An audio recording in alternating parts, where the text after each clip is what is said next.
मैं डॉक्टर इरशाद अली खान, समाचार राजनीति विज्ञान विभाग, राष्ट्र के बांगड़ महाविद्यालय टीटवाना में कार्यरत हूँ।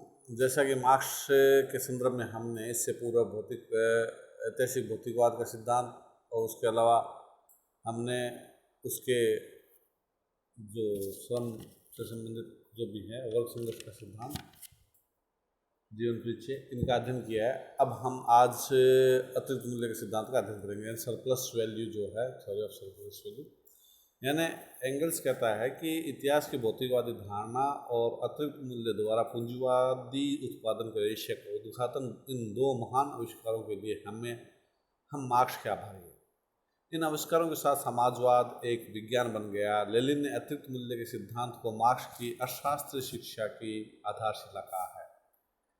पूंजीवादी अर्थव्यवस्था का गहन विश्लेषण करके मार्क्स ने यह सिद्ध किया कि यह व्यवस्था शोषण पर आधारित है। मार्क्स का अतिरिक्त मूल्य का सिद्धांत ही वह सिद्धांत है जिसके द्वारा वह यह सिद्ध करने का प्रयत्न करता है कि पूंजीपति श्रमिकों का शोषण करते हैं। इस सिद्धांत का प्रतिपादन मार्क्स ने अपनी प्रसिद्ध पुस्तक दास कैपिटल में किया है। अतिरिक्त मूल्य का सिद्धांत मूल्य के श्रम सिद्धांत पर आधारित है। इस सिद्धांत के अनुसार अंत में किसी वस्तु का विनिमय मूल्य, एक्सचेंज वैल्यू, उसके उत्पादन में लगाए गए सामाजिक दृष्टि से लाभदायक श्रम की मात्रा पर निर्भर करता है। मार्क्स अपने अतिरिक्त मूल्य सिद्धांत का प्रतिपादन करते हुए प्रत्येक वस्तु के दो तरह के मूल्य बतलाता है: उपयोगी मूल्य यानी यूज वैल्यू तथा विनिमय मूल्य यानी एक्सचेंज वैल्यू।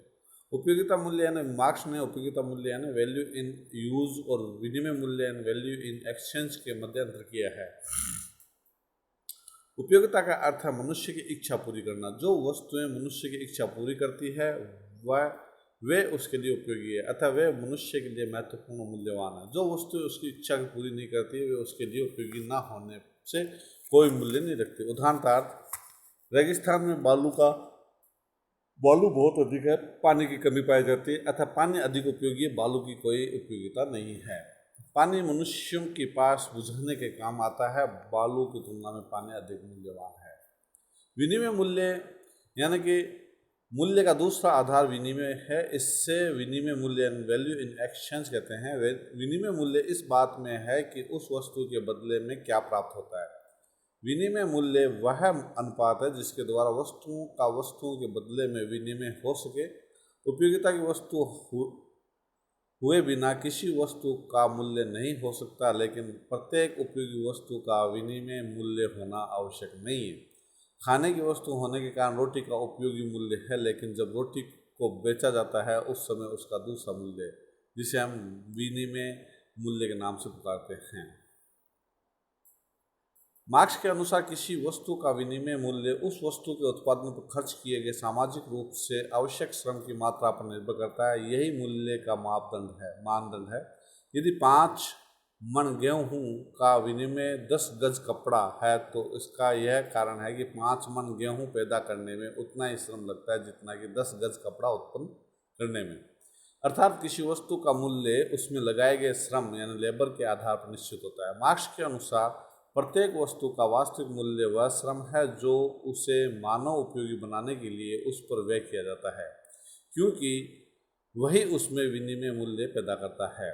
मार्क्स स्पष्टतः यह प्रतिपादित करता है कि वस्तुओं का विनिमय मूल्य उनकी उपयोगिता अर्थात उपयोग मूल्य पर निर्भर नहीं करता, बल्कि उनके उत्पादन में लगाए गए श्रम की मात्रा पर निर्भर करता है। मार्क्स के शब्दों में श्रम ही एक वस्तु के मूल्य निर्धारण का एकमात्र उचित मापदंड है, क्योंकि यही एक ऐसा तत्व है जो सभी वस्तुओं में समान रूप से विद्यमान है। अतः यही संपत्ति के उत्पादन का एकमात्र वास्तविक उत्पादक तत्व है। मार्क्स रिकार्डो के इस सिद्धांत को पूर्णतः स्वीकार करता है कि श्रम ही मूल्य के स्रोत है। वस्तुतः श्रम ही विनिमय मूल्य का आधार है। किसी वस्तु का विनिमय मूल्य इसलिए अधिक होता है कि उसके उत्पादन में मानव श्रम की मात्रा किसी अन्य वस्तु के उत्पादन से अधिक लगी होती है। अतिरिक्त मूल्य के बारे में कहता है कि मार्क्स के अनुसार पूंजीवादी व्यवस्था में मजदूर अपनी श्रम शक्ति यानी लेबर पावर बेचता है तथा मजदूरी प्राप्त करता है। प्रत्येक मजदूर अपनी मजदूरी से ज़्यादा काम करता है और अधिक मूल्य पैदा करता है। मार्क्स के अनुसार प्रत्येक वस्तु का विनिमय मूल्य उस पर लगे मानव श्रम के बराबर होता है। पूंजीपति लाभ वस्तु को बेचकर नहीं बल्कि उत्पादन में मजदूर को उसके काम के अनुपात में कम मजदूरी देकर अर्जित करता है। प्रत्येक मजदूर को मजदूरी कम मिलती है तथा काम ज़्यादा करना पड़ता है। वह मजदूर अतिरिक्त मूल्य पैदा करता है। अतिरिक्त मूल्य मजदूर द्वारा प्राप्त मजदूरी और मजदूर द्वारा किए गए मूल्य का अंतर है। अतिरिक्त मूल्य की परिभाषा इस प्रकार की गई है कि जितना मूल्य श्रमिकों के जीवन निर्वाह के लिए आवश्यक है, उसके अतिरिक्त जो मूल्य उन्होंने उत्पादित किया वह अतिरिक्त मूल्य है, जो पूंजीपति की जेब में चला जाता है। मार्क्स के अनुसार अतिरिक्त मूल्य उन दो मूल्यों का अंतर है जिसे एक श्रमिक पैदा करता है जिसे वह वास्तव में पाता है, यानी कि surplus value is the difference between the value of the wages which a labourer produce and which he actually receives. यानी कि उदाहरणतः मजदूरी की लोहा नियम आयरन लॉ ऑफ वेजेज के अनुसार दैनिक मजदूरी की दर 5 रुपया है। कारखाने में काम करने वाला मजदूर उसे दी जाने वाली मजदूरी के मूल्य का अर्थात 5 रुपये की वस्तुएं 4 घंटे में ही बना लेता है, किंतु कारखाने का मालिक उससे 8 घंटे काम लेता है। इसका यह तात्पर्य हुआ कि वह दिन भर में 10 रुपये मूल्य की वस्तुएं उत्पन्न करता है, किंतु कारखाना मालिक 5 रुपये उसे देकर प्रतिदिन 5 रुपये अपनी जेब में डालता है। मार्क्स के अनुसार यह अतिरिक्त मूल्य श्रमिक को मिलना चाहिए, किंतु कारखाना मालिक उसके श्रम की चोरी करता है। यही चोरी उसका लाभ है। इसी से पूंजी का निर्माण होता है। लाभ का कोई भी अंश मजदूरों को नहीं दिया जाता। इस अतिरिक्त मूल्य के एकत्रीकरण से ही पूंजी बनती है। मार्क्स के अनुसार पूंजी की परिभाषा है अतिरिक्त मुनाफे को प्राप्त करने के लिए लगाए गए समस्त उत्पादन की निजी साधनों का भोग। अतः पूंजी श्रम का शोषण है। पहले के समाजों में जिस प्रकार दासों एवं अर्धदासों का शोषण हुआ है, उसी प्रकार पूंजीवादी युग में श्रमिक वर्ग का शोषण होता है। श्रमिक अपनी सेवाओं और श्रम को पूंजीपति को प्रदान करते हैं, लेकिन उसके बदले में उन्हें केवल निर्वाह करने योग्य पैसा भी नहीं मिलता। पूंजी के मालिक उस अतिरिक्त मूल्य को हड़प लेते हैं।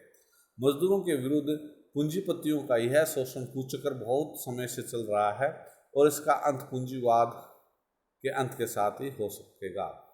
पोकर के अनुसार मार्क्स का इस सिद्धांत के आधार पर अंतिम निष्कर्ष यह है कि इस अवस्था को समाप्त करने का एकमात्र उपाय है व्यक्तिगत भाड़े, ब्याज और लाभ के सभी सुयोगों का सर्वनाश, और यह परिणाम केवल साम्यवादी व्यवस्था के अंतर्गत ही संभव है, जिसमें व्यक्तिगत पूंजी का स्थान सामूहिक पूंजी ले लेगी। ना कोई पूंजीपति रहेगा और ना श्रमिक, अपितु सब व्यक्ति सहकारी उत्पादक बन जाएंगे। फिर भी इसके अतिरिक्त मूल्य की आलोचना जो की गई है, उसमें श्रम उत्पादन और मूल्य का एकमात्र स्रोत नहीं है, यानी कि श्रम उत्पादन और मूल्य का एकमात्र स्रोत नहीं है।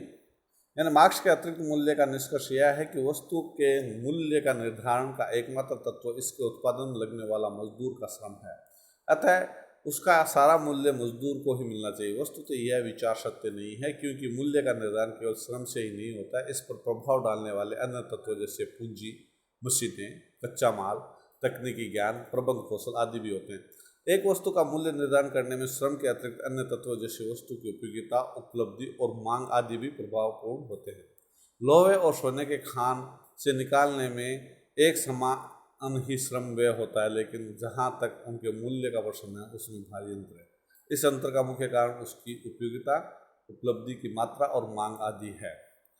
संपूर्ण अतिरिक्त मूल्य जो है लाभ नहीं है, यानी कि संपूर्ण मार्क्स अतिरिक्त मूल्य को पूंजीपति का लाभ मानता है, जबकि पूंजीपति को वस्तु के उत्पादन में श्रमिकों के अतिरिक्त अन्य बहुत सी बातों के लिए धनराशि व्यय करनी पड़ती है। उसे पूंजी का ब्याज, मशीनों की गिरावट, श्रमिकों की बीमारी, बेकारों के बीमा के लिए काफ़ी धनराशि व्यय करनी पड़ती है। अतः इन खर्चों को निकालने के बाद अतिरिक्त मूल्य में से प्राप्त होने वाला लाभांश बहुत कम रह जाता है। मार्क्स ने इस बात का ध्यान नहीं रखा और संपूर्ण अतिरिक्त मूल्य का लाभांश घोषित कर दिया, जो वास्तविक स्थिति के अनुकूल नहीं है। मानसिक श्रम की उपेक्षा की है। मार्क्स के इस सिद्धांत से ऐसा प्रतीत होता है कि उसने शारीरिक श्रम को ही श्रम माना है, मानसिक श्रम की उपेक्षा की है।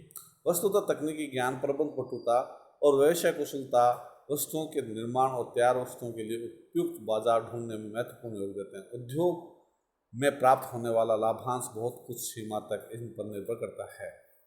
विरोधाभासी सिद्धांत। मार्क्स इस सिद्धांत के में अनेक विचार विरोधाभास और असंगतियाँ दिखलाई देती है। एक और तो वह कहता है कि पूंजीपति अतिरिक्त मूल्य बढ़ाने के लिए अधिकाधिक नई मशीनें लगाता है, और दूसरी तरफ यह भी मानता है कि स्थायी पूंजी, मशीनें, कच्चे माल आदि से कोई अतिरिक्त मूल्य नहीं मिलता है। यह सिद्धांत आर्थिक और प्रचारात्मक अधिक है। मार्क्स का अतिरिक्त मूल्य का सिद्धांत अर्थशास्त्र की दृष्टि से बिगड़ता है। अधिक से अधिक इसे श्रमिकों के शोषण के सिद्धांत कहा जा सकता है। मार्क्स का उद्देश्य राजनीतिक प्रचार था, न कि अर्थशास्त्रीय। मैक्स बियर के अनुसार इस दृष्टिकोण को अस्वीकार करना असंभव है कि मार्क्स का अतिरिक्त मूल्य का सिद्धांत एक आर्थिक सत्य होने के बजाय एक राजनीतिक और सामाजिक नारा है। मार्क्स का मौलिक सिद्धांत नहीं है। कतिपय विद्वानों का मत है कि यह मार्क्स का मौलिक सिद्धांत नहीं है। कोकर का कहना है कि यह वास्तव में एक अंग्रेजी सिद्धांत था जिसका प्रतिपादन 19वीं शताब्दी में सर विलियम पेंटी ने किया। इसके बाद रिकॉर्डो, एडम स्मिथ जैसे शास्त्रीय अशास्त्रियों ने इसमें संशोधन कर नया रूप दिया। सेबाइन के अनुसार अतिरिक्त मूल्य का सिद्धांत शास्त्रीय अशास्त्रियों के श्रम सिद्धांत का विस्तार मात्र है। वेपर के अनुसार मार्क्स का अतिरिक्त मूल्य का सिद्धांत रिकॉर्डो के सिद्धांत का ही व्यापक रूप है। अतिरिक्त मूल्य के सिद्धांत का महत्व के बारे में, जैसे कि हम कहते हैं कि फिर भी हम पढ़ते हैं इसको, अतिरिक्त मूल्य के महत्व है, यानी अतिरिक्त मूल्य के सिद्धांत द्वारा मार्क्स ने पूंजीवादी आर्थिक प्रणाली तथा उत्पादन व्यवस्था में छिपे शोषण, जुल्म और अत्याचार को वैज्ञानिक आधार पर स्पष्ट किया और समाजवादी अर्थव्यवस्था का समर्थन किया। चाहे मार्क्स का अतिरिक्त मूल्य सिद्धांत पूर्णतः सत्य ना हो, परंतु इस बात से इनकार नहीं किया जा सकता कि पूंजीपतियों ने श्रमिकों की मेहनत पर अपनी विलासिता के महल खड़े किए। चाहे उनको प्राप्त होने वाला सारा लाभ अतिरिक्त मूल्य ना हो, परंतु उनके लाभ का एक बहुत बड़ा भाग ऐसा होता है जिसके लिए वे किसी भी प्रकार योग्य नहीं है। श्रमिकों और दलितों की दयनीय अवस्था देखते हुए कहा जा सकता है कि उनकी इस अवस्था का बहुत बड़ा उत्तरदायित्व पूंजीपतियों पर है।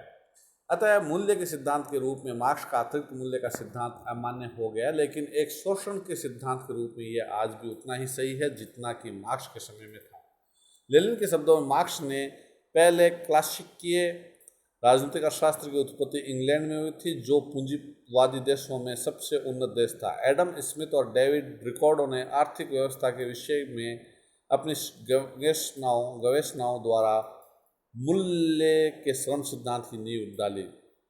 मार्क्स ने उनके काम को और आगे बढ़ाया। उन्होंने इस सिद्धांत को प्रमाणित किया और उसे सुसंगत रूप से विकसित किया। उन्होंने सिद्ध कर दिया कि हर माल का मूल्य इस बात पर निर्धारित होता है कि उसके उत्पादन में सामाजिक दृष्टि से कितना आवश्यक श्रम का लगाया गया है।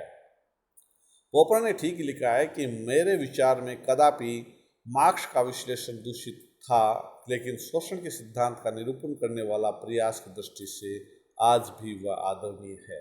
सेबाइन के अनुसार अतिरिक्त मूल्य का सिद्धांत एक ऐसा मूल तत्व है जो पूंजीवाद की हृदय हिला देने वाली विभीषिकाओं को उद्घाटित करता है। यह सिद्धांत इतना तर्कपूर्ण और ठोस है कि इसे चुनौती नहीं दी जा सकती, और स्वीकार कर लेने पर पूंजीवाद की हम किसी भी आधार पर रक्षा नहीं कर सकते। आज इतना ही।